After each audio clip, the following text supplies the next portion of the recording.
doing? Wow. I'm convinced that you guys are good. Yeah, I'm good. You came to like not do any work and listen to me and like get free food. You must be somewhat good. No? All right, so I'm going to talk about Node today. Hands up, people that have heard of Node already. Congratulations, you're working Silicon Valley. Well, I assume you work. Maybe you're just here for the free food. I don't know. So the thing that's kind of interesting about Node is this whole like big scale thing, right? And I assume hands up, people that work for LinkedIn. OK, great. Hands up, people that don't work for LinkedIn. Do you guys work for like Google? Do you like cycle over? Anybody? No? I saw a Google bike outside. Did you guys steal that? No? You found it? Found it. Awesome. By the way, just in case you're wondering, the whole talk will be like this. You know, I also do stand-up. Normally when I do tech talks, I just have to remember to curse less, make as many jokes. So, all right, mostly people work for LinkedIn. Obviously, you guys have like big scale already. The other people that are here, do you work for like big tech companies or little tech companies, startups? Walt Disney, that's a big company. Anybody else want to shout? Which one? Performance testing for the cloud, cool. So we've got a bunch of stuff. It's kind of, I mean, it's mostly like big scale. I used to work for Yahoo. You know, they have a big website that I worked on. A few people use that. Less people since I left. You know. Anybody do statistics? That's correlation right there. So the thing that I wanted to talk about, and it's kind of a bait and switch, and actually this is the title that I used at OSCON when I gave this talk, and the thing that really people are obsessed about is this kind of scale thing. I want 1 million connections. Well, you know, 1 million isn't really very many these days. I want 100 billion connections. I don't know. This is what happens when you're on a plane. You're like, shit, I need to make this slideshow more exciting. Put in some references to Dr. Evil, it'll be great. But what I really wanted to talk about was kind of picking some meaningful benchmarks. So what do we mean when we talk about benchmarks? So when we're comparing these things at high scale, what is kind of interesting, what matters, and you know, kind of how does Node look right now? Like, what can we do with Node? You know, how does that compare to other things? What should we care about? And really, at some point, understanding why benchmarks aren't that important. You know, I mean, hopefully, the people that will do statistics. Actually, I'm really fortunate at Joint. We have, you know, we have a mathematician with PhDs and things on staff who tells me when all of my maths is wrong, which is great because that's always. But this is, I mean, part of the thing is, you know, these benchmarks are useful to a certain degree, but then when do we have to put them down and say, okay, this is where the engineering kicks in? And then, you know, on top of that, well, it's like if these benchmarks aren't useful all the time, how do we actually subjectively kind of pick a language or a framework or whatever? And I'm going to be completely non-subjective because I'm here to talk about Node. And then I guess most of you are familiar with Node already. I mean, hands up people that have already coded some Node. So, OK. Hands up people that use it in production. Half a hand? You're not sure? Next. I didn't repeat it. I almost did. So I mean, it seems like, you know, mostly people have kind of played with it. Do you read about it on Hacker News? No? So it's kind of not a real thing. So I'm going to do some demos. I'm going to take you through, like, let's build something as well. So when we start talking about measurement, what can we measure? I mean, and actually, I'm kind of interested which of these things that you guys measure on your system. So computation, you know, how busy is my CPU? Network I/O, you know, TCP traffic, UDP traffic, HTTP traffic, you know, different things. Disk I/O, throughput. If I have a framework, like, what's the throughput on it? If I've got a library, you know, I mean, like, all of these things are great. We could measure, like, V8 versus, you know, Java versus Java Hotspot. But does that actually matter when I put things on top of it? So if I put a library on top of this thing and it gets really slow, well, So I think there's an awful lot of things that we can measure, and we need to really think about what we choose to measure. Why are we measuring it? How do we measure it? And this is something that Joint care about a lot. So one of the things with the guys that I work with, we have this guy called Brian Control. He used to be at Sun. He invented this thing called dtrace. Have people heard of dtrace? A few people? OK. Dtrace is awesome. I assume you guys are using Linux, so tough nuts. It works on BSD and Solaris. If you have a Mac, you can use it on your Mac. There's a thing called instruments.app that comes with DevTools that you can install it. But basically, the idea of dtrace is latency-based measurements. So typically, one of the things that we measure is, I have like CPU, what's my average CPU utilization? What does that actually tell us? You know, and this is kind of an interesting thing. How do we measure CPU utilization? If we just measure, like, this is the amount that the CPU is being used, you know, well, maybe we can see like how much each individual program, you know, is driving traffic to that, but we're not actually seeing how effective the programs are. We're not actually seeing, you know, which instructions, which lines of code are the lines of code that are affecting the system. So one of the things that I'm really interested in is picking measurements out of these sets. Like, we want to measure these things, but how do we measure them in a way that's meaningful? So, you know, load averages. Load averages is, I mean, you know, everybody measures load averages, and actually, some of the stuff I'm talking about later, we'll see some load averages, but that may be less interesting than this code path takes this long to execute versus this code path which takes this long to execute. And being able to figure out your hot path in an effective way is a really important thing. Memory usage, same deal. I mean, it's like, you know, we have all of this memory. Well, you know, which parts of memory are you using? How much of the RAM are you using versus going to hard disk, virtual RAM? You know, all of this kind of stuff is kind of interesting. And averages, I really hate averages. I'm really kind of, you know, and maybe this is kind of the latent statistician in me that I tried to suppress in college, but one of the things, and we'll look at some of these graphs, but one of the things that you see time and time again when people measure stuff is the average performance of operations. And that's great, that's fantastic, but really, when things happen, an average is actually, it's a series of bell curves overlaid on top of each other. We're trying to like sum down something which is, you know, not really represented that way. So the first thing that I want to play out, and maybe you guys saw this, it was definitely on Hacker News, Erlang versus Node versus Tornado. Does anybody use Tornado or like Python? Okay. Yeah, the guys at Facebook obviously use a bunch of like Python stuff. You know, you could apply this to Twisted too. Tornado's actually faster than Twisted, but so this guy did some pretty decent benchmarking. I'm not going to criticize it necessarily, but he did this benchmarking and he wrote this Erlang library. I forget the name of it. It's one of the three that he tested, but and he's like, hey, look, this is like how fast Erlang is. He tested it against Node. He tested it against Tornado. And he did it on single cores. So it looks like this. Got to pick the right screen. OK, so I can't even pronounce it. Miss Altin, which is, I think is his framework, is the one that performed the best. So this is basically, it's like if we get a bunch of load, and along the bottom, you have like 1,000 requests and concurrent requests going up to a bunch. And as you add more load to the server, how does that server perform in terms of response time? So like if I add a bunch of load here, you know, oh look, Node is like 3,000 responses, you know, per second with a bunch of load. And you know, Tornado sadly is at the bottom, and then various different kinds of Erlang at the top.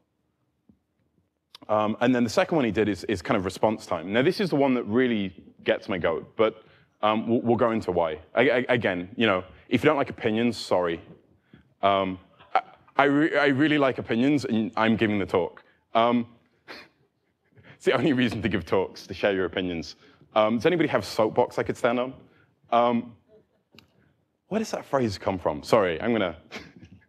just for a second, but I mean, where does that phrase come from? I mean, like the etymology geek in me is like, really? I mean, surely a soapbox is like this big. I'm an adult, no? A soapbox is like a crate of soap. Wait, this guy knows.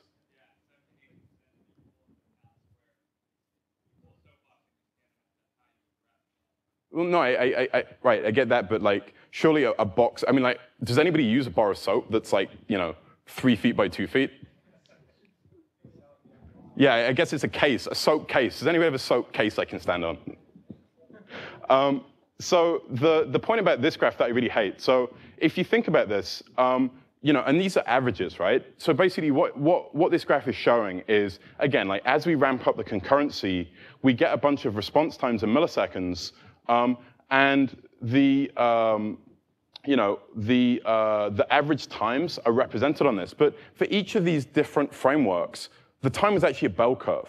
So what we're seeing is we're seeing an average, but the average doesn't actually really show us. I mean, it gives us sort of a glimpse of the bell curve, but it doesn't really show us the actual bell curve. It doesn't show us the different performance. So like maybe, one of these guys had like one request that took, 100 seconds because there was a really crap code path that has since been fixed or whatever, right? It's not really showing us like a really good indication. So this is one of the things that really frustrates me about benchmarks. And this is kind of, I think this is a really interesting test because he's really tried to find a subjective way to line these things up. But this is one of the follows, is like all of these things, all of these points are, they're representing a bell curve for each of these frameworks. Now, if you go back, you can repeat his code. He's got his code tests up. But there's no bell curve. There's nothing to show, what's really happening here. So if I read these, I'd be like, I pity the fool that uses Node. I don't know how I switched from like Dr. Evil to Mr. T, but that would be kind of cool to, I don't know, some kind of mashup there. So I want to question some of this stuff. Like, what do these average times mean? These things respond on a curve. The second thing that's kind of interesting about this is the tests that he was performing. So basically, he did, I'm going to send a bunch of queries. My test scripts, he was using HTTP perf, which we can, HTTP perf is not necessarily the best tool for testing. But, he was generating a bunch of like random query strings and then having the code decode the query strings and send something back. Now, hands up, who uses a completely in-memory server? Anybody? No? Maybe a CDN, possibly, probably not. And this is the real crux of it, is all of the rest of it, we can argue about that. If you want a real in-memory server to be really lightning fast, yeah, I mean, I guess you could pick like Cowboy or something, right? But nobody here actually uses a real in-memory server. And while you could argue that testing these code paths exposes something about the network stack, and I just want to clarify, like Ryan was like, we will fix it. Node will be the fastest. And that's awesome, and I'm completely supportive of making Node faster. But at the same time what do these things really mean? We're not actually creating these comparisons with like meaningful benchmarks. We're not actually creating these comparisons that show real real workloads that people do. The real workloads that people do, somebody hits my website, I go to Memcache and retrieve their session. Then I go to some kind of database and retrieve the information about this request that they made. Then I construct a page, and then I send it back. That's a real workload. This is not a real workload because nobody uses an in-memory server. And I think this is really the crux of it. So I'm going to come up with a completely arbitrary test. And actually, this is not totally correct. So let me see. Where did I put? So I have this open. This is 16 cloud servers that I made. It helps working for a cloud company when you want cloud servers. And I'm going to run the first one. You probably can't see that ever so well, but it says ulimit n65,000, and then it's going to run a script. So basically what I'm doing is I'm telling my smart machines, which is sort of, it's a Unixy thing, that I want it to set a file descriptor limit of 65,000, or I should probably run the server too, before it craps out. And basically, so I've told it, I'm going to restart these real quick. Thank you. Yeah, and basically, so what I'm doing, in case you can't guess, so I started a server over here. Now, this is a 2 gigabyte machine. This is my PR stat over here for this. Think of it like top, if you will.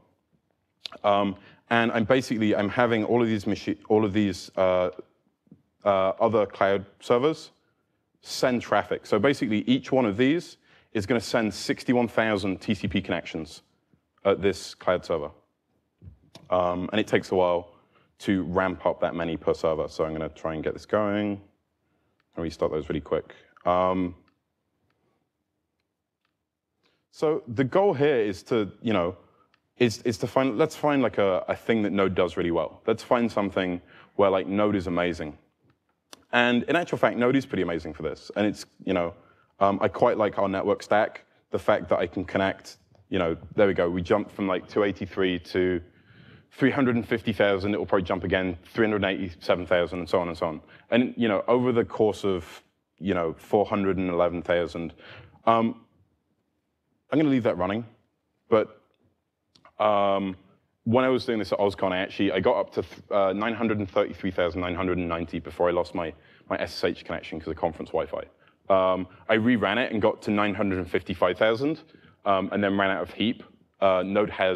Right now, Node has a heap limit of like 800 megs in 32-bit mode. So if I ran it in 62-bit mode, I could probably, my guess is I could connect about 1.5 million connections to a single 2 GB cloud server with Node. That's quite a lot. I mean, that's really quite a lot, right? Now, this test is doing a little bit of keep alive, but that's it. So, I'm going to go into Hacker News tomorrow. I'm going to write an article that says, Node supports 1.5 million connections per server. And I'm going to submit it, and then I'm going to wait for the trolls, because it's Hacker News. It's about 2 years ago. I was on there before it was cool. Right. But this is the thing. It's like I can run a test like this, and I mean this is a useful use case. Oh, I don't know what it's doing there. There we go. How many are we up to? 600,000. And you can see actually like the stats on this box. It's getting a little bit busy. Like 7% right now. 7% CPU utilization with like 600, 700,000 connections. We're using 30% of the RAM. Right? It's not like a heavily loaded machine to do this. So we're doing pretty well. And this is my point, is this is definitely a strength of Node, right? I can connect, and I work with clients where we're doing tens of thousands, maybe even hundreds of thousands of clients per machine, and they're really happy with that, and it works for them. But me running a bunch of arbitrary benchmarks that's like, yeah, I can connect like 1 million clients, and that's so amazing, doesn't actually, it shows off something that Node can do, but it's not actually useful in the real world. The code looks something like this. It's really simple. We have the server code looks like this. Just listen for a bunch of stuff. Yeah,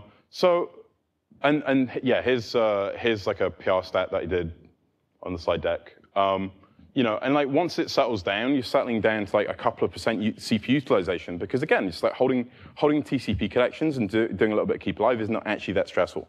So what I think is really significant here is let's start to look at what really is useful. So to my mind, the thing that's really useful is atomic measurements. So for me as a Node developer, somebody that writes code that goes back into Node core, we have something that's really significant. So I can say, this, and actually recently we had a big commit to event emitters. So somebody said, I've taken this important part of Node, and I've read through it, and I've found some specific places where I can make this faster.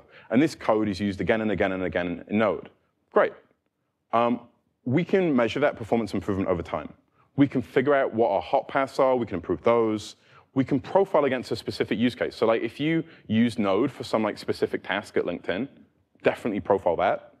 This is my specific use case. But don't profile half of it. Don't profile like the network piece and then ignore like the other piece, right? If you have a server that goes and fetches stuff off disks, don't profile something that's in memory, profile something that works off disks, right? So this is really kind of what I want to get at is we can compare these frameworks. We can be like, oh, la la la.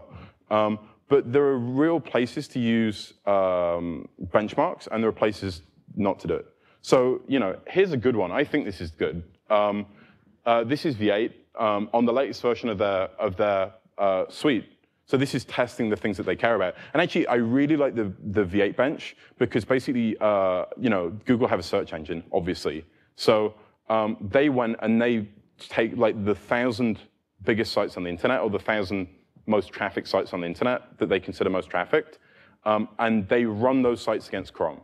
So Chrome gets tested. They run Chrome to see how fast it renders those sites. So their tests, their benchmarks, are based on real workloads. They're not based on some like fake fairy tale workloads that somebody decided, worked for them. They're based on real workloads, and I really like this. So basically, since Chrome was released in September 2008, until I don't know, Chrome 10 was maybe March, I think, this year. So in that time, so like 2 and a bit years, they've got an 8x speed improvement. And you can actually see like that jump right there is crankshaft. And right now they're working on 3.5. It's going to have unlimited heaps. It's going to have a new GC. There's going to be a bunch of improvements, and hopefully we'll see another jump. So this is really useful because these guys, they're not going, oh, we're trying to compare ourselves to SpiderMonkey or what's the one in i.e. Trident, whatever. They're not trying to compare themselves. They're like, this is our continued improvement over time to the measurements that we think matter. And I think this is really useful. So just to kind of, I don't know, to like really, ram this point home, this is the thing that I hate, is I put some stuff on a graph, therefore I'm now a criteria for like judging your framework, judging your language, it's part of it for sure, but I think there's a real like boundary here. So what it comes down to is we're engineers. We have to build stuff. And I think this is the trade-off, right? Is there's performance and there's productivity, right? Hands up who likes being productive. There's a couple people at the back like, nope. I like keeping my job. You can't fire me. You don't know how my Perl scripts work. But does anybody write assembler still? I gave this talk at OSCON, and obviously OSCON is like the neckbeards of the neckbeards, conference. And there was like one guy in the audience that wrote ASM, and that's because he worked for HP, writing stuff for like WebOS. And nobody really writes assembler anymore. Like, some people still write C.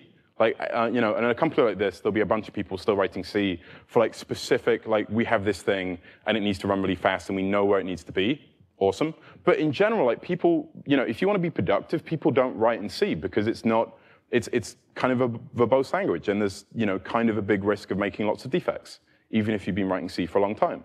And this is why we pick GC languages. So there's this trade-off between productivity and performance. And this is something that I think when you sort of get on the benchmark train, people kind of forget. So I kind of like this idea. So this is basically how I think about it. We have what I'm going to call sandbox languages, so languages that use a threaded sandbox. So, and the history of this is, if you think about it, we used to have, these great big, I didn't use punch cards, but, back in the day, sort of a punch card machine or whatever, like reels, and you would feed a bunch of data into a machine, and it would crunch for like a day or an hour or a week or whatever it was, and it would spit a report out the other side, right? And then at some point, we were like, great, well, now we have like 2, 3, 4 departments that want to like feed their program, their data in, and we need 2, 3, 4 reports. So we came up with this idea of time sharing. Well, we can't possibly ask those guys to like combine it, in a different way. So what we're going to do instead is we're going to have the operating system. The operating system is going to make this multi-user by time sharing, right? So you write a program that's single user. My program runs from top to bottom. I wrote it as I did before, but now the operating system lies to me, and it tells me that I have access to the CPU, when really all it's doing is it's flipping back and forth. It's like, you get some, now you get some, now you get some, now you get some. And underneath, there's this layer of code in the operating system, which is basically telling you you've got CPU time, but it's like flip-flopping back and forth. Let me be clear. CPUs, a core, and obviously we have multi-core now, but a single core cannot run more than one instruction at once. You know, it can't. It doesn't work. You know, somebody was like, pipelining, 1.5. I'm like, okay, 1.5, sure. But, you know, a CPU can only run one thing at a time. And what that means is that we have this sort of abstraction that we've inherited from, you know, these days of multi-user mainframes where we basically, you know, we use threads in order to separate our concern of code. But now when we get onto the internet, we're using the separation of concern of code to host many users coming in from different places. So we've got the same thing. User connects. I want to run my script from top to bottom because that's the way I've always written code. So in order to do that, the thread will basically tell me that I have CPU time or not. And this is the sandbox languages, right? PHP, Python, you know, some Java, not all of it necessarily, C#, Ruby, etc. Right? Not all Ruby. Obviously, there's event machine things, but you know, we have these things, and it's like, you know, you the programmer don't have to think about the idea that the CPU can only run one instruction at once because the threads are doing it for you. So you just know user connects, I run all the way through my code, and then I'm done. The problem with that is it's a trade-off.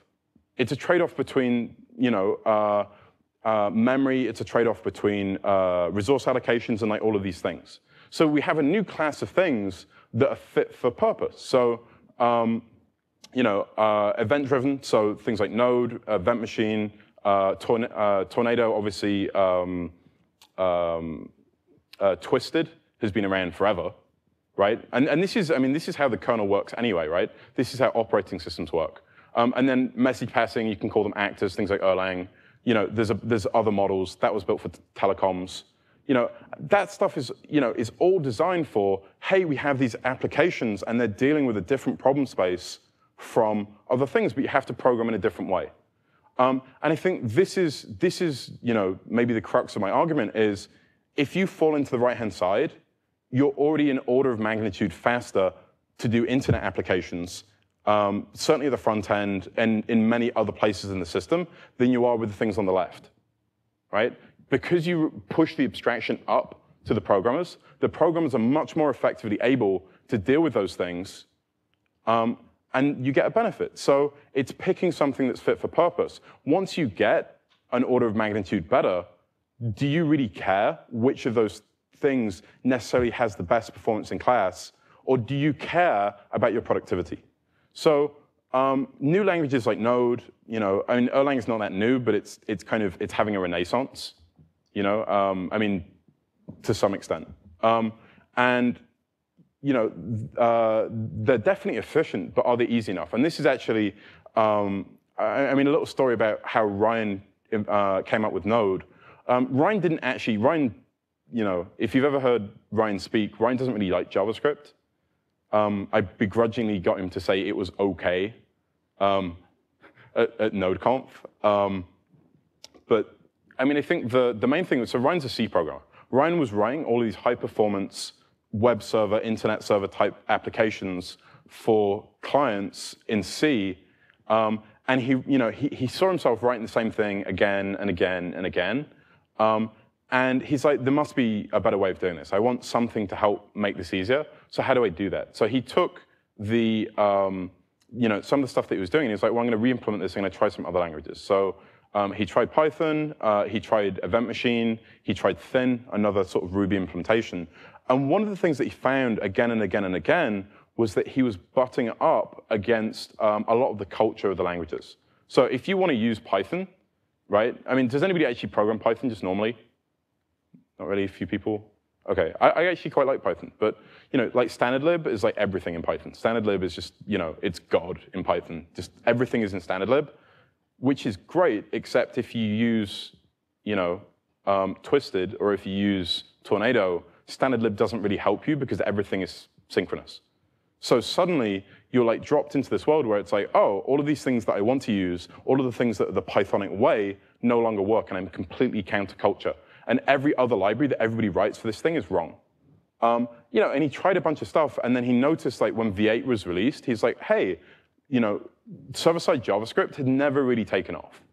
There were people, and there are actually people that have surprisingly large, like like tens of million millions of dollars in SpiderMonkey. I was at JSConf this year, and the guys from Bloomberg said they have 14 million with an M, lines of code in JavaScript that they run on SpiderMonkey, right? Bloomberg, high-frequency trading, Bloomberg, right?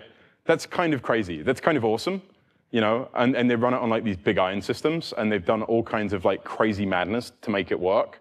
But you know, that's great for them, but they're like a silo. Like nobody really, like there wasn't any background to server-side JavaScript. So Ryan's like, well, you know, maybe this language will work. And it turns out that JavaScript is really nice for writing event-driven code. But one of the biggest parts was that there's a fresh slate. So right now, I went to I've been to all of the JS confs, you know, over the past few years that have been held. And I remember the first one had a bunch of server-side JavaScript talk, like all of this server-side JavaScript stuff.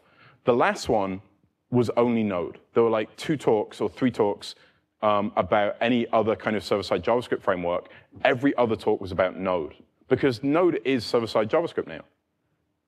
And that's not to say that in the future maybe there won't be some other thing, but you know, there's so much effort being put into Node that Node has become the state of server-side JavaScript. And that's really important because it means culturally, we don't have to convince anybody to do event-driven programming. Culturally, whenever anybody writes a library, they write an asynchronous library. There's no synchronous libraries to do MySQL. There's no synchronous libraries to do, you know, some framework that you want to do. They're all asynchronous because that's just the way. And I think this is one of the points is when we're picking these things, it's how do you pick something that makes you productive? Not being counterculture makes you productive. So, you know, the reasons that I think people should use Node, it's really fast. It's fast enough.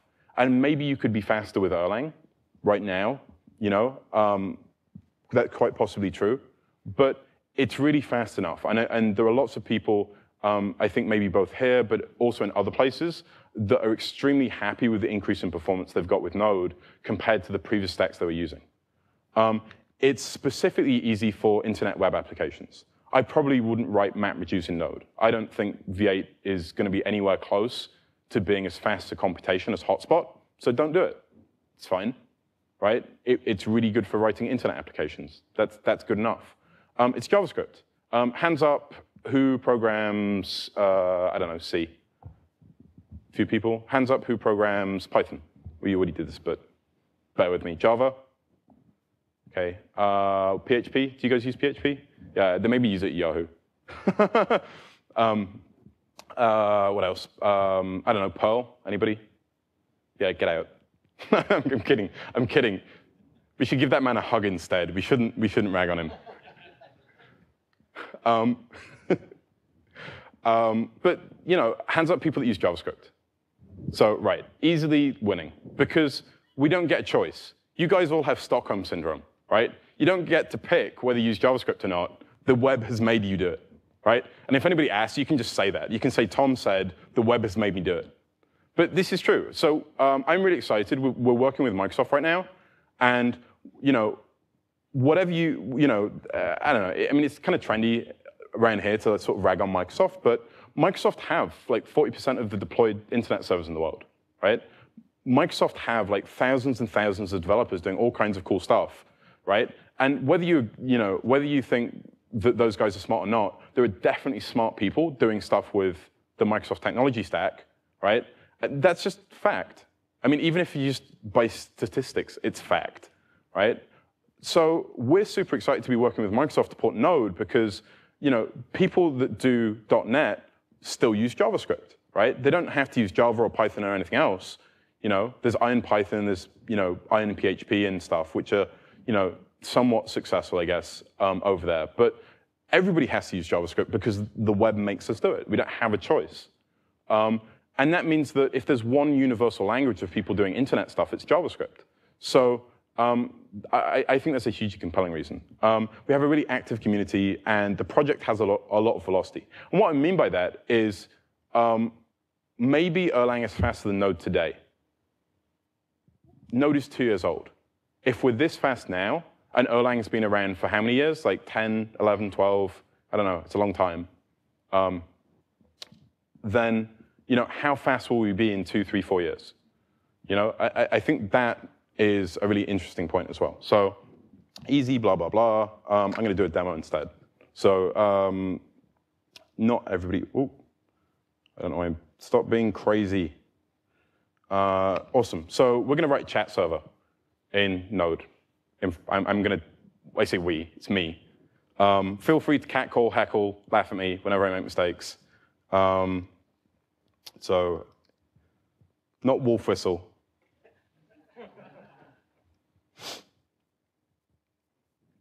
So the first thing we need is a net library. So in Node, net does, can everybody read that, by the way?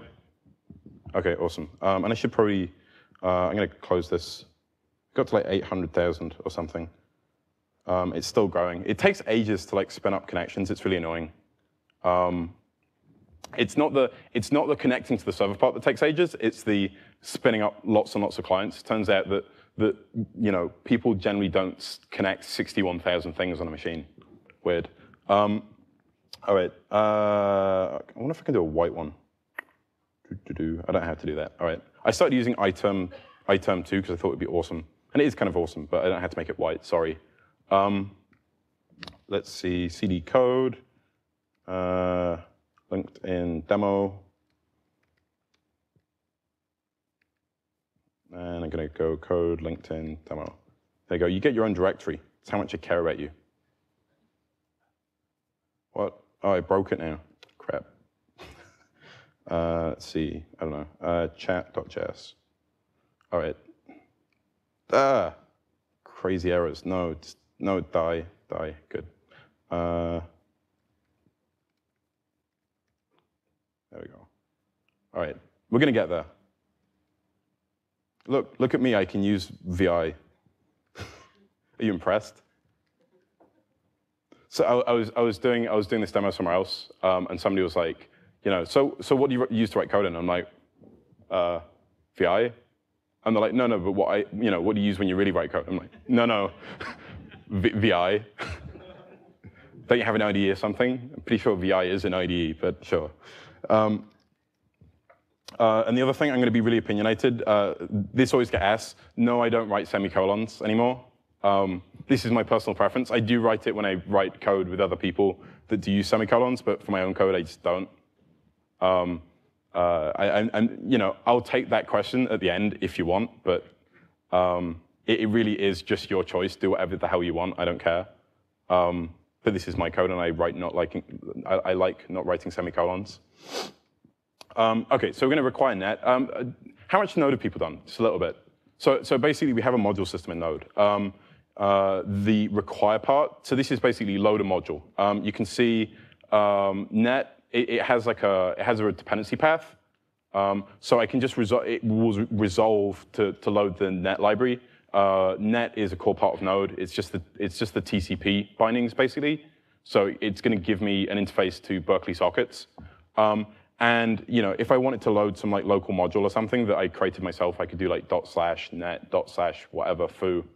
But I'm gonna require that. So I'm gonna create that. And then we're gonna create a server. So we're gonna do var server equals net.create server. Now, this is actually a factory method. I don't know kind of how we got these, but we did. And I'm gonna pass it a function. And this function is going to be called whenever we get a connection.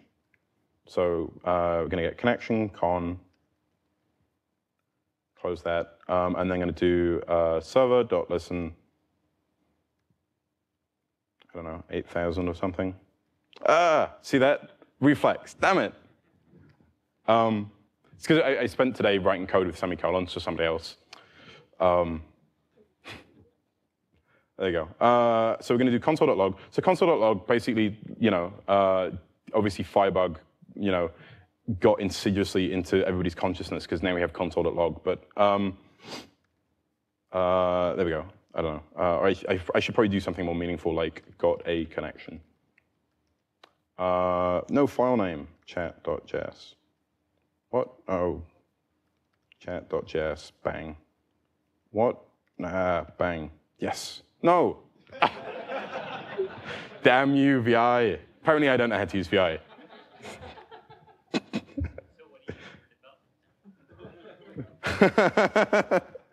What? Oh, damn it.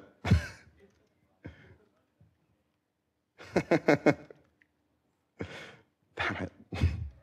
See what I mean? Laugh, heckle, make fun of me. It's all good. It's ironic that you don't write code with semicolons, because if we were to transcribe what you're saying, we would probably have to write lots of semicolons. I'm British. That means, I don't know. We don't have semicolons in Britain. That's probably not true. You can use Emacs, it's okay. I can use Emacs, it's okay. Right, if you really want to see me make a fool of myself. Right, no, I'm not gonna. Oh, good. I really do use VI all the time. All right, so now we have this thing. How do we make this white? One sec, because you guys probably can't see that. What copy of default? Maybe that one. No.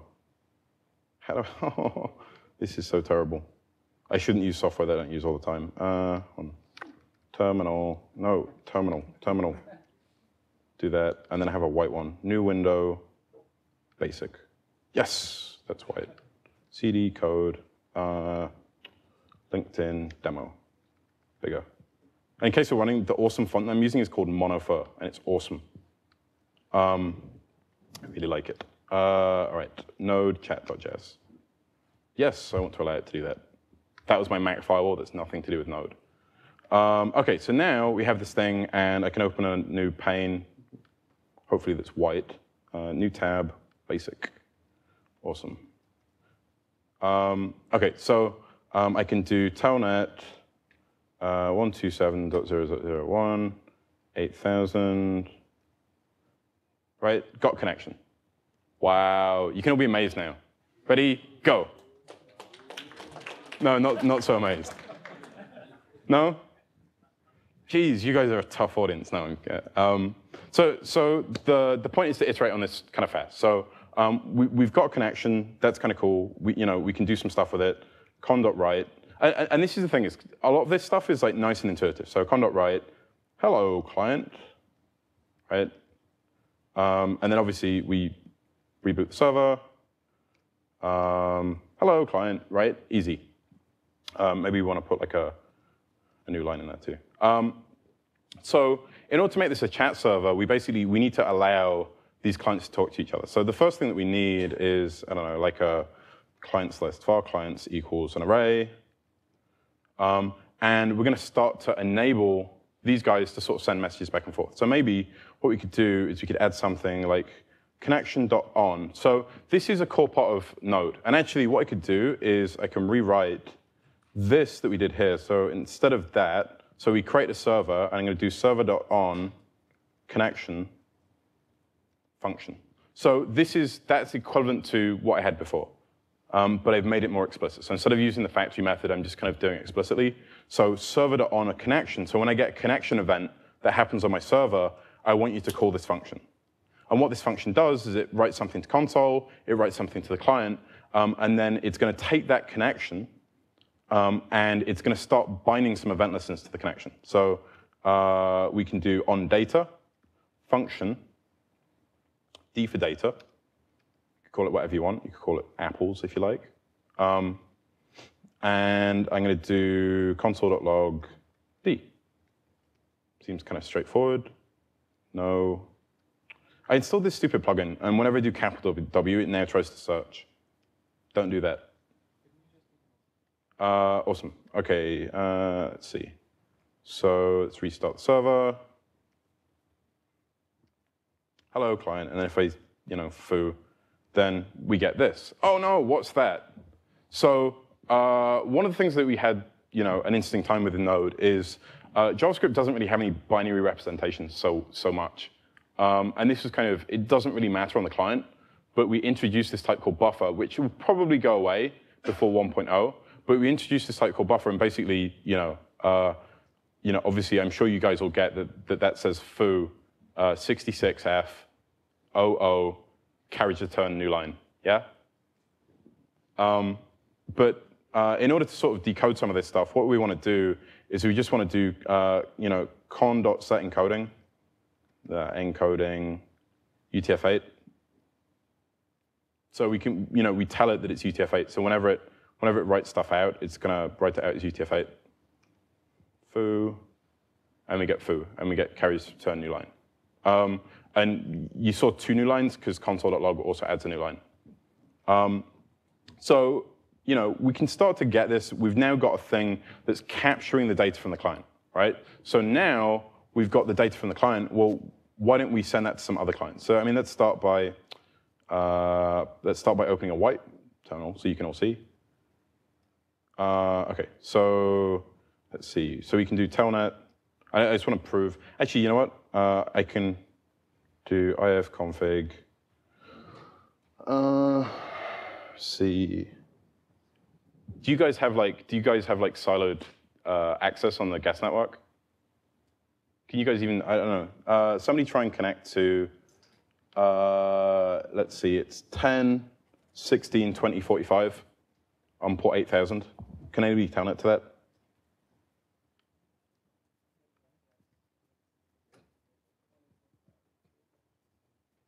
That address. Port 8000. I don't know if you guys can get to that. You guys probably have some secure VPN-y thing. No? You can't get to it? So he's shaking his head, no. OK. Well, we just have to pretend that it was awesome and you could all get to it and write funny messages on my screen and stuff. But, look, I can connect 2 clients at once. Hooray, it's fantastic. I'm a genius of unparalleled proportions. So this all works, right? Oh, that guy could connect. Yes. Right, you shouldn't identify yourself. Now you can't write, you could have written anything. And now we know it's that guy. Right. I did a demo similar to this at a conference, and somebody wrote boobs and then apologized. We're like, really? You just let everybody down. That's terrible. What happens in Eastern Europe stays in Eastern Europe. Well, kind of. I guess I told the story, so that's not true. Right. The other things that happen stayed in Eastern Europe. OK, so what we want to do is we want to start sending. So right now, the clients can send data to the server. We want to start sending that amongst the clients. So what we can do is we can write something that basically says, for I equals 0, I is less than clients dot length, I plus equals 1. Then we can do something like this, and we can do clients dot clients I write D. And obviously, in order to do that, we also need to throw this guy. So clients dot push con. So we need to throw that guy on the clients list too. So let's try that. Stop getting ahead of my demo. Yes, I do want to check that, but in a minute. All right, so, but that's a good observation. So if I say foo, I get foo back, right? This guy also gets foo. If he says bar, he gets bar back, but this guy also gets bar, right? What we can do is we can do something like, and obviously it's really easy. We can do, so probably what we want to do is we want to abstract this into a function, this little loop right here. So let's add a function here, function broadcast client message. And then we're going to grab that. Look, I know how to use VI. Oh, my God.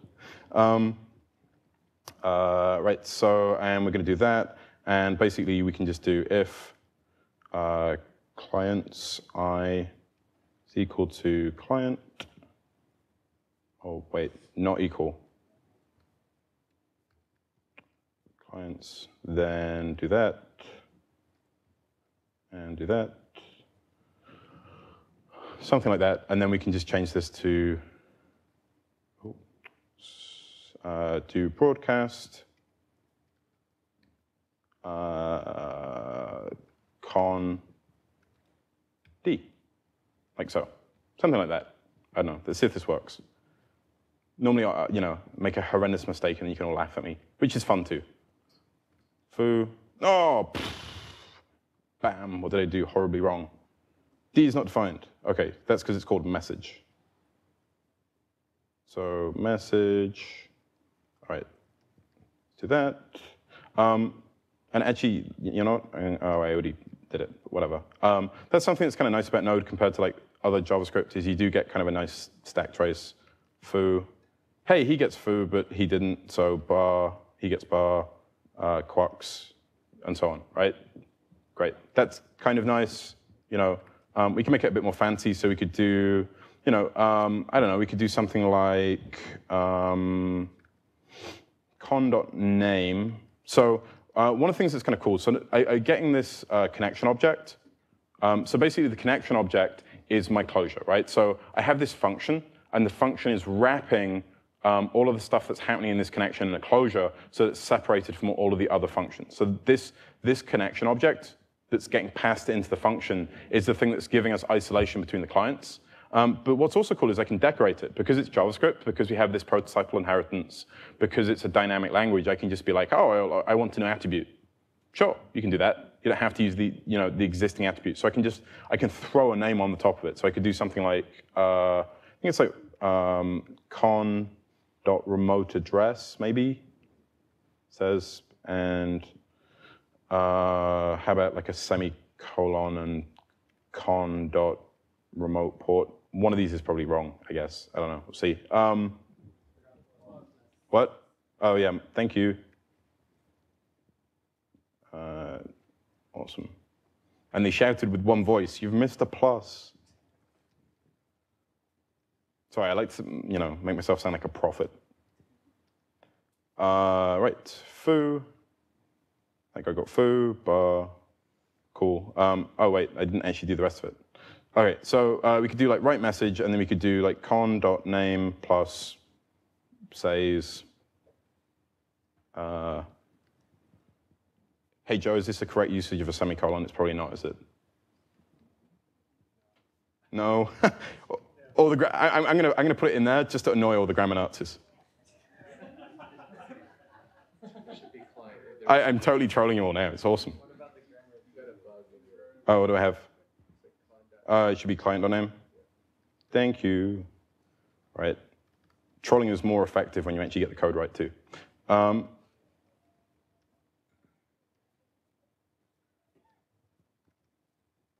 then it's like, hey. So notice I've got the port number in there. So it's basically, I should put space. So the remote address is the IP, and then so do you want to connect? Can you connect and say something?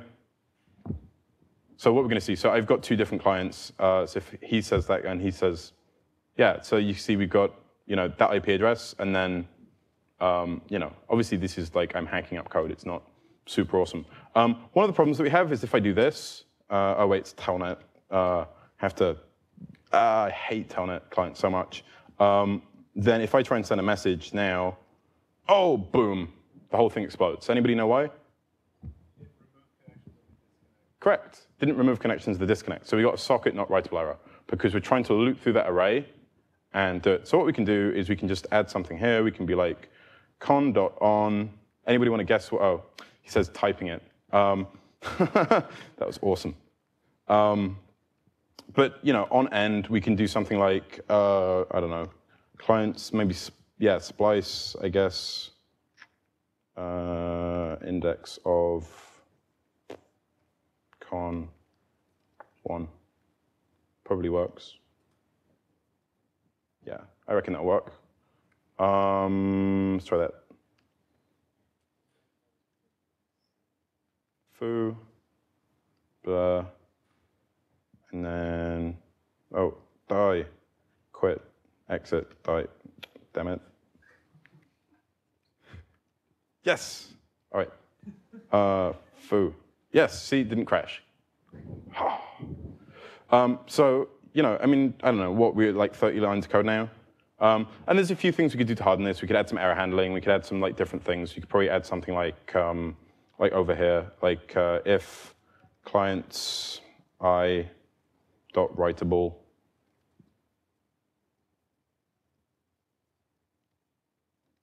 do that. So we could do some stuff like this and just kind of, we could like harden that guy up a bit.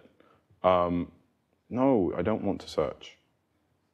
So that, there's some stuff we could do to like harden it up a bit, but I mean, like more or less in like 30 lines of code, we've actually got a chat server, and I'm kind of sad that most of you can't connect to this, but I mean, basically everybody in this room could connect quite happily on my MacBook Air, and it wouldn't be a big deal unless you started trying to like paste Wikipedia into it. That might be a big deal. But in general, so I think this is kind of this for me is kind of the real essence of it. So earlier I was on my my soap crate about my soap palette. I like the sound of it.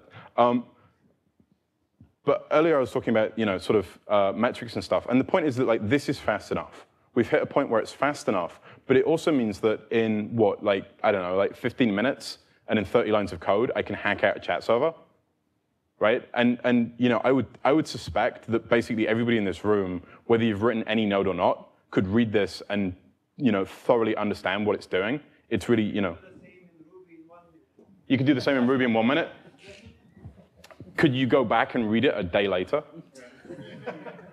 And I think this is, and this is kind of, part of it is it's a balance. So I totally agree with you, is you could do the same with Ruby in 1 minute, but it's a balance. Python in 30 seconds. Yes, bidding war. Who's next? Haskell in 10. Haskell in 10? Right, but there's only, 27 people in the world that could do that. And I think this is actually, I mean, on a serious note, so on a serious note, this is the balance. The reason that I think Node is so popular right now is we have lots of people that know JavaScript. It's really easy and designed to do this kind of thing. It's fast, and maybe we can find some things that are faster, but our friends over at Facebook use Erlang for their chat server, and there aren't that many Erlang programmers to hire. I mean, I gave a similar talk to this in Sweden, not the same talk, but I gave a Node talk in Sweden, in Stockholm, and there weren't any Erlang programmers. There were like 2. And that's Stockholm, right? And it's like, if there aren't Erlang programmers in Stockholm, where are there going to be Erlang programmers? And I think it's like finding that balance. So this is, I mean, I think this is the crux of it for me, is find that balance. Hey, so I don't know. Lots of JavaScript programmers in every web stack, some other point. The community growth, so Node's 2.5 years old, or I think it was 2 in February, so whatever that is. And right now, at this point, and maybe this is because we're trending and we're on Hacker News or whatever, but we get 1/3 more page views on the GitHub page for Node than Rails does. And I don't know how old Rails is, but Rails is still really popular. Loads of people use Rails. It's still an awesome project. But we have this really critical mass of contributors. We have almost 200 contributors to Node Core. We've got over 3,000 modules that people have built for Node that are in NPM. Not guaranteeing that all of those are awesome. I probably wrote like 1,000 ones that suck. This is like our contributors graph. It's really vibrant. We have a vibrant project, and I think this is for me what I'm really excited about is I feel like we're on the cusp of this language that lots of people, either like or have to use because they can't help it. And I'm not going to defend JavaScript that much. But we have this really exciting, vibrant community, and it's really interesting. Now, to go back to sort of the original sort of premise of the talk, one of the things that I really like to see is I would actually like to see good benchmarks. I would like to see benchmarks where I could stand behind that and be like, that is something where we need to improve because this other thing does something fit for purpose better, or, hey, look, we're doing this thing and it's awesome. So servers that do hello world is fine, but what I really, really want to see is I want to see a server that connects to Memcache, pulls out a session, connects to some database driver and does that. Let's do that for a bunch of different languages. And somebody was like, well, what about the database drivers? What if they suck? Well, then they suck for whoever's using them in production. And this is the real thing, is what it comes down to is what we care about is real world engineering. We don't really care about something academic. So I would really like to see if we can figure out what does a common task with what does a common task with server-side coding look like? What are the things that companies are doing again and again and again that we can take and draw from? And I'd really like to see something that reflects mobile clients. I mean, this is definitely a strength of Node when you have that really high latency thing at the front end, where it takes maybe 3, 5, 10 seconds to get the full round trip with a mobile client. What does that look like? Do we have any benchmarks that really reflect that? And I want to take all of this stuff and I want to make it part of our continuous integration. So I want to have Node doing continuous integration, all of those things on as many platforms as possible. So that, that's kind of, this is my task. This is the thing that I'm going to be doing for like the next 6 months, is actually trying to find, real world use cases that reflect the real workloads that people are doing and actually building some meaningful benchmarks. And I would really like help. So if you guys, want to contribute to that, or even just, tell me what I should be doing, great. Please do that. Yeah. I own Twitter, blah, blah, blah. I wrote a book, or I'm writing a book. It's not finished yet. You can still go and read it for free. Yeah, so questions? What are some of the biggest deployments that you're aware of? So the question was, what are some of the biggest deployments that I'm aware of? There's a number of quite large deployments in various places. Most of them aren't in big companies. Are you going to make me? Oh, you get Mike Runner. OK. So most of them aren't in big companies. So there's a company called Voxer, and they do real-time audio over HTTP using Node. And they basically use, to my knowledge, they use 3 technologies. It's actually, weirdly, there's another like Node tech talk in San Francisco right now where they're talking. But to my knowledge, they use 3 technologies. They use Node, they use Redis, and they use Riok. If you've seen Riok, it's a Dynamo implementation. And that's basically their entire stack. And those guys are literally doing, thousands of real-time conversations, all the time, tens of thousands. I don't know exactly, but they have a big deployment. Uber, has anybody used Uber? Do you guys all live in the valley? I live in the city. In the city, you can't get a cab for toffee, or money even. I would happily give them money if they would actually turn up. But I can't get a cab. So I often use Uber, which is like, it does limos. You guys are all looking at me blankly. Do you actually know what I'm talking about? No? OK, they're kind of famous. Like the California cab, or the San Francisco Cab Drivers Association, or Cab Owner Company Association tried to sue them. Because basically what they do is they hook up all of the state licensed limos, and you can pull out your iPhone, and you can find a limo, and then it'll come and pick you up. And it's about twice as expensive as a cab. They have, Eric, what was the number? 100 million? 100 million cars? 100 million cars. So they have 100 million cars connected to their system worldwide. Now, obviously, those aren't on constantly all the time, but I mean, think about that. So like in San Francisco, like when I dial it up on my phone, there's probably 50 or 60 cars. Those cars poll the server every 4 seconds, right? Uber reckon that their routing system to connect to sort of route to figure out when the car's going to arrive is way more accurate than Google's, because they're basically they have all of these cars that drive around the city all day, and every 4 seconds they're figuring out what's going on, right? So the applications like that, that's a huge deployment. Those guys, are really well funded. There's also a bunch that I can't tell you about. So, we're in a nice position where, Joint are sponsoring Node, and I get to work on all kinds of interesting projects. Some of which are really big, some of which are smaller, but not everybody wants to be public about what they do. And there are some fairly significant deployments with millions of devices. This is actually a popular theme with Node.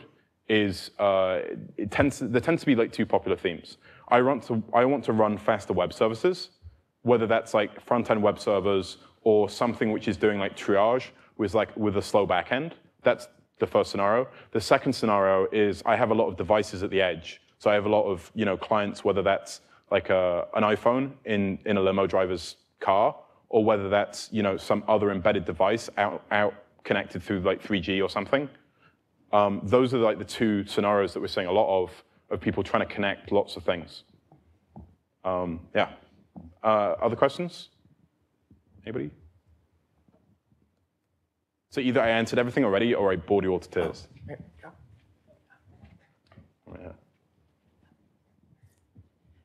Yeah, I guess in your opinion, what are the biggest gotchas that you've seen with Node and maybe Node in specific and maybe asynchronous programming in general? That's a really great question. So I think the first thing is it's different. So basically, the way that we see this is we are giving you more power, not through magic, right? We're all technologists, and this is kind of, we're pushing a different architecture, but that means that we're pushing Node, we're pushing complexity to you as the programmer. So if you write something which is using threads in order to separate all the clients, you don't have to deal with shared memory. There's no chance that you can accidentally leak state between clients because they're all in their own memory sandbox. There's no chance that you can accidentally overload a server because it's the server just runs out of capacity and then it's done. There's a bunch of things that get saved to you because the system deals with the complexity. When you program something that's event-driven, you're in a shared memory space, and it's a trade-off. The programmer has to start looking after things that the system previously looked after. But that means that you then can have a big performance increase. So it's a trade-off between those things. And I think that means that the programmer is dealing with, to some extent, some added complexity. What we're trying to do, and one of the reasons I personally like JavaScript is I feel like JavaScript, by accident or design, ended up with a language which was really good at this event-driven model. And it makes it easier for people to deal with that complexity. But at the same time, if you've never written event-driven code before, you're going to start using Node and be like, oh, now I have like a big nest of callbacks, right? And most of the patterns that people are using with Node right now, a lot of them aren't really patterns. They're just ways of like organizing code.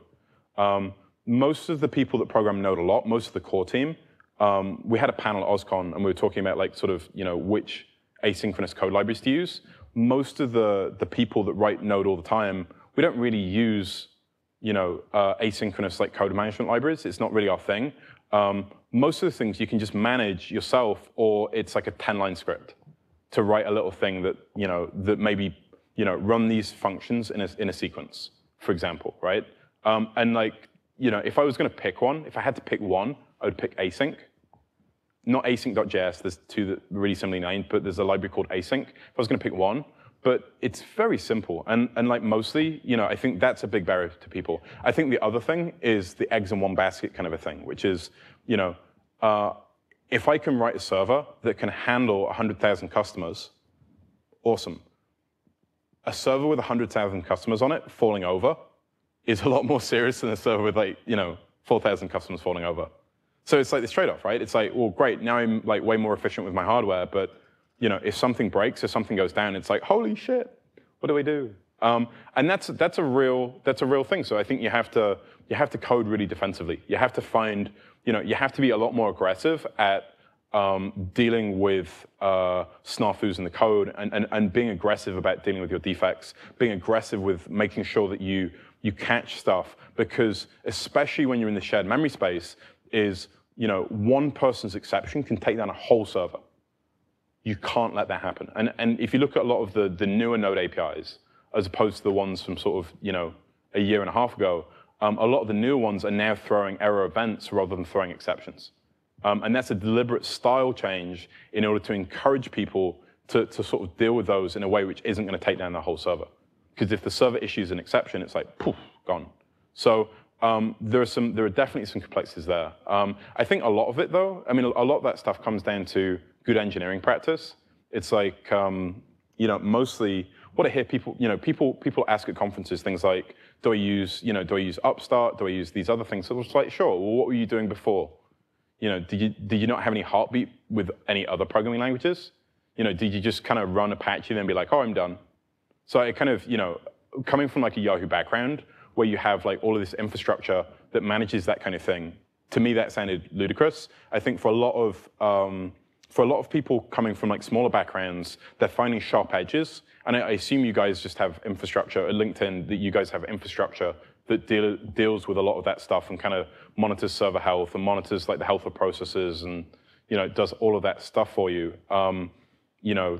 I mean, I would do something like scribed, like roll up all your errors, like any exceptions you get at all, roll them up, push them off the box, keep a check, because if you get exceptions, you should be dealing with that. Yeah. Are there any plans on making Node multi-threaded? No. Until then, what is the best alternative if that's never going to happen? Multi-node? No. Does anybody have a rolled up newspaper? So in seriousness, the whole point is not to be multi-threaded. So I actually have a completely separate talk. You can go and find it. I did it at JSConf. And it's multi-tiered node architectures. And it's basically the whole point is not to be multi-threaded. If you have work that needs to be done, push it off to a different machine. Have a pool of machines that are there to do work. And if you need to do some work in the background, like maybe compute something heavy, push it off to a different machine. Now, what that means is sometimes if you do like a lot of like framework work, so like, I don't know, if you're doing like a lot of rendering, right? If you write a raw HTTP server and it's like this fast, and you're like, great, everything's going to be this fast. Well, no. I mean, if you start doing like more computation work, then it's going to be slower, but that's okay, right? Just deploy more machines. You're doing something more expensive. If you actually genuinely have something, I mean, basically what this is about is like mixed workloads, right? You have like one client out of your whole, I have like, I don't know, say 100 clients, and one of them has something that's computationally really expensive. I don't want to hold up the whole server waiting for that one expensive client. And in that case, you'd spool them out to some kind of work server and then have them do that. What you really need to ask yourself in that scenario is, why is this one client in a mixed workflow with lots of other people? Am I really using the right architecture where this guy who has this dramatically different workload has ended up on a machine where mostly everybody else is doing really light work? And I think that's kind of, I mean, maybe that's not quite the answer you're looking for, but it's basically just a different architectural choice. We're deliberately choosing not to do. Well, then how do you utilize the remaining cores on the system? How do we use? Oh, okay. So, right.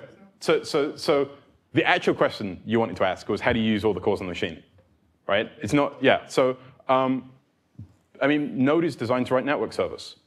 If you have many cores, use many processors. And actually, they just added support in the latest, and this is more targeted at Microsoft than it is targeted at Unix folks. But in Microsoft, the processors are heavier, and they're expected to do threads. So what we're looking at for the Microsoft deployment is you have one process, and then it creates a bunch of threads inside the process in order to use all of the cores. In Unix land, we have like fairly lightweight processors or like medium, sized processors. They're not like Erlang kind of tiny threads, but what we would do is we would just say, yeah, just create a bunch of processors. There's a bunch of software that people have written that does this automatically. So one of the most prolific writers of Node software is a company called LearnBoost. They're a startup, well-funded, and they do software for teachers to help like collaborative learning in the classroom, stuff like that. They wrote a library called Cluster, and what that does is it fans out. So you run Cluster, it creates a single node process, which then fans out a bunch of child node processes, and it shares a file descriptor. So the originating node process creates a file descriptor to the socket that you want to bind to, and it then shares that file descriptor with all of the child processes. So in Unix, whether it's like a file system or whether it's a socket connection, you can share a file descriptor. So everybody can just tap into that pipe and treat that as its standard I/O. So basically, all we just create a bunch of child processes and say, hey, you guys, this is the address of the file descriptor that's listening on port 80. You guys all listen to this now. And then it's first come, first served. It's round robin. Whoever gets there first grabs it. And there are other schemes that different people use to do load balancing. There are node-based proxies, surprisingly there's one called node proxy. You can spin up a bunch of stuff on different ports. You can do like intelligent load balancing. There's a whole bunch of things. But in general, in order to utilize all the cores, use more processors. Any other questions?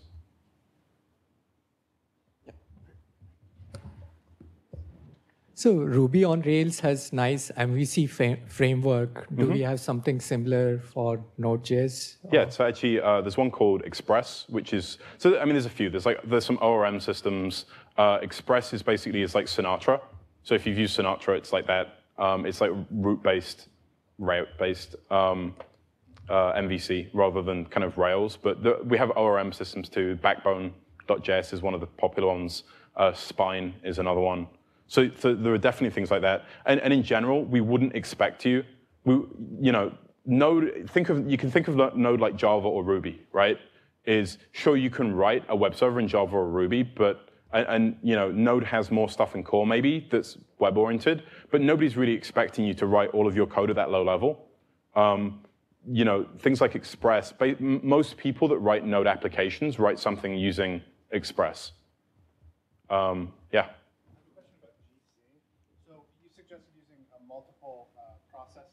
Can we grab you the mic real quick? So what happens if your accept process, now GCs, your entire application can't distribute because you're GCing on your accept process? No, because the kernel is distributing all of the connections via file descriptors. Okay. So there's no one process that's bottlenecking all of the. So the way that it works in Unix or POSIX, I should say. The way that it works in POSIX is the file descriptors. The file descriptor number indicates the address of something in the kernel, the addressable space of some kind of stream, right? That can be a disk stream, like a file system, or it can be a socket, right? And all we do is the first process starts up, tells all the other processes, here's the location of the stream which is accepting connections on this port. So they all connect to that. And then the kernel simply says, hey, I have a socket waiting. And the first guy that gets that grabs it, right? So all of the child processes have completely independent GC. None of that stuff is bottlenecking anybody else. There's no like one point of failure in that model. And as a follow-up question to that, Sure. In your experience, how has the GC from V8 really affected performance of Node on really I/O intensive? On I/O intensive stuff, not so much. I mean, so one of the problems that we have, like our hot path, is heavily dependent on strings. So managing like the memory of strings, managing the GC of strings, passing strings in and out, and this is where buffers came from. Buffers are like a direct tap into memory. It's like a direct data structure in memory to avoid serializing and deserializing strings. That's definitely on our hot path. We're trying to improve that. The next version of V8, as I mentioned, they're doing a bunch of stuff with the GC. I would say it's not a huge deal, but at the same time, there are definitely optimizations. And there's a couple guys on the V8 team that have done some really great talks. There's a guy called Mr. His online handle, it's probably not his real name. His online handle is Mr. Aleph, A-L-E-P-H. And he did a great talk about garbage collection in Node, or V8 rather, and different strategies that you can do in order to get good GC. And to sort of, if you write in these particular ways, this will allow V8 to be more effective with garbage collection or less. Thank you. You're welcome. Any other questions? One right at the front. Oh, sorry. So I'm a little confused. You mentioned about utilizing multiple cores using Node. Mm-hmm. Is there a language construct that provides you binding to a particular core when you're writing Node processors? So if there is none like that, then you fall back to the same logic that we used to do in multi-threaded programming, where you have mutexes and semaphores and stuff like that to protect writes and reads and stuff like that. No, so you simply create, if you write a RESTful server, right, imagine every process is just a RESTful server. It doesn't care where the connection came from, it's stateless. It's just getting a new connection in. So there's no locking, no handling. I mean, the kernel is doing the locking in the sense that you get a new connection in on a shared file descriptor, and the kernel's like, hey, here's the new connection. And so whoever the kernel gets acts as a multiplexer there in that Sorry?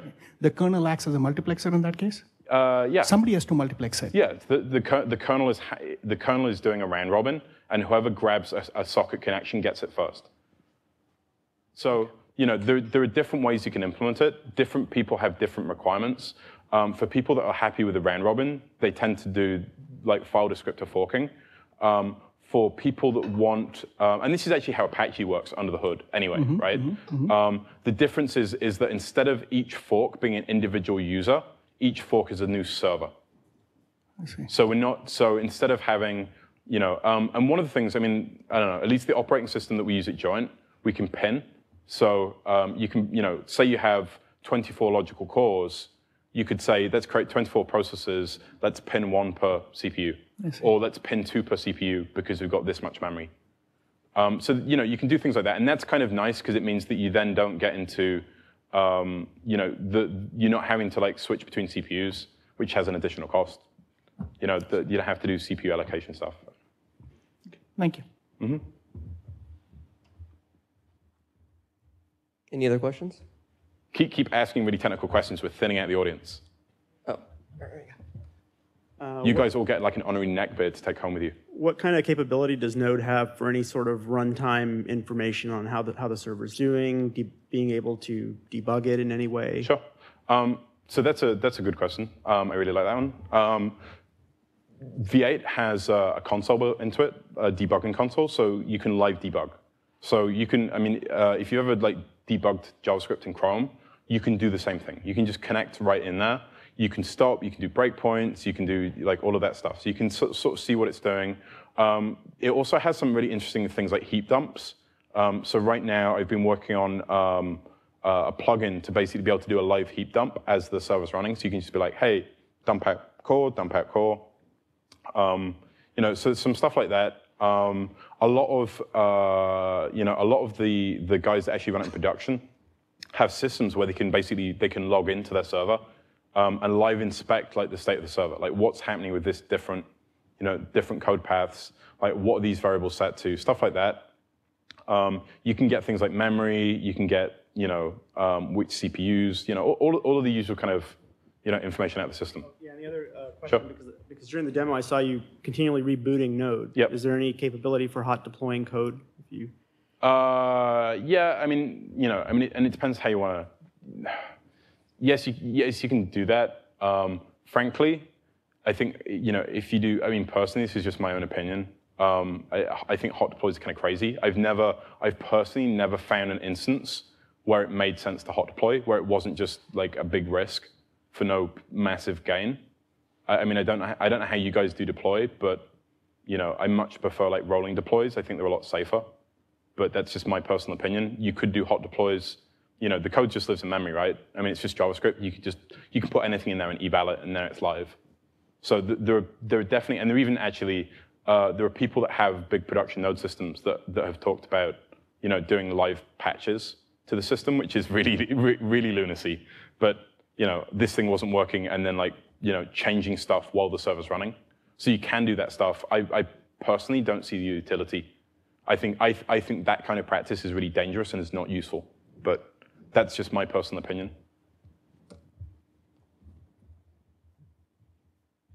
Any other questions? Great. Thank you very much, Tom. Awesome. Thanks a lot, you guys.